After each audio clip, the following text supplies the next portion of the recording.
In this Baldur's Gate 3 video series, I'm going to be talking about the best spells you can choose for each and every spellcasting class. These videos are going to be largely unscripted, so you're going to have to put up with me rambling in your ear for the next couple of minutes.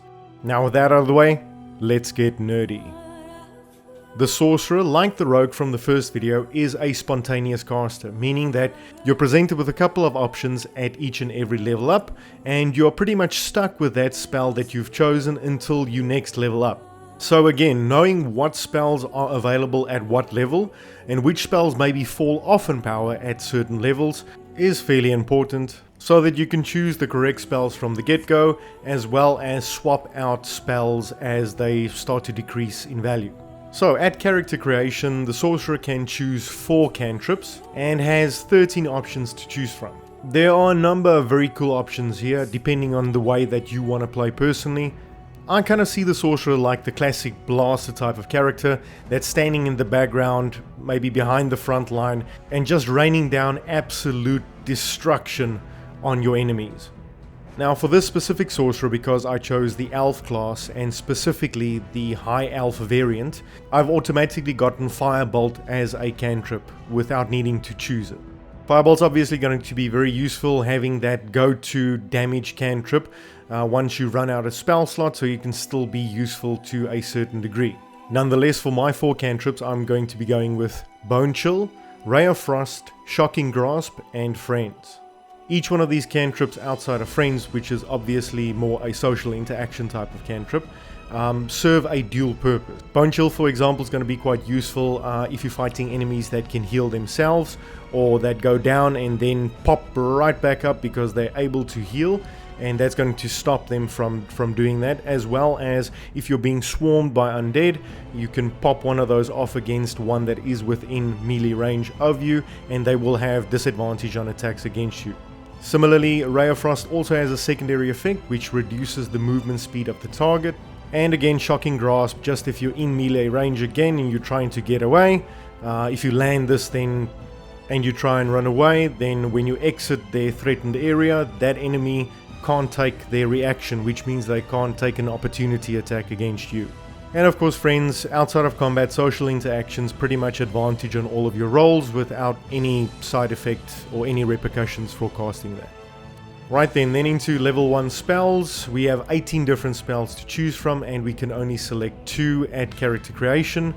This is going to be a fairly easy one. I'm going to be picking up Magic Missile for its reliable damage that it deals, as well as Sleep. Extremely useful at low levels of play, knocking enemies essentially out of the encounter completely, or perhaps if you're out of combat, putting enemies to sleep and sneaking past them. At level 2 we get to choose another first level spell.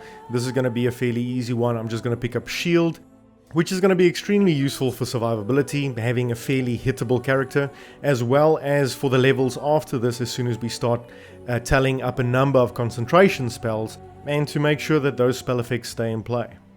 At Sorcerer level 3, we get access to level 2 spells. And in my opinion, there are a couple of really good options here depending on how you want to build your Sorcerer. And probably a couple of notable ones would be Crown of Madness, Detect Thoughts, Hold Person, Invisibility, Misty Step, and even Shatter. But for my Sorcerer, I think I'll be picking up Cloud of Daggers. As of course, in addition to the damage that it does deal, it also provides a little bit of battlefield control. At level 4 we get to choose another cantrip. I'm just going to pick up Minor Illusion here because I really like it and I haven't picked it up yet. And then we also get to choose another level 1 spell. And here I'm going to go with Misty Step because again, this just gives me another option to get the hell out of dodge if the battle does go sour and I do get surrounded by enemy combatants. This does do a whole lot for the survivability of my Sorcerer character. At Sorcerer level 5 we get a huge bump up in magical power with the availability of level 3 spells. And from the 14 level 3 spells you're going to be able to pick one, so think about it carefully. Again, there are a number of really good ones here.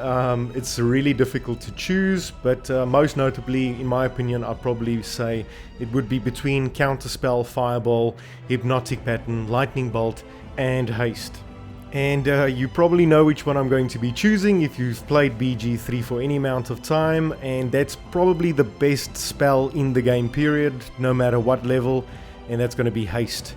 At level 5, I'm also going to be taking the opportunity to swap out one of my spells. That's going to be Sleep. Sleep's going to probably have fallen off in its utility by this point in time.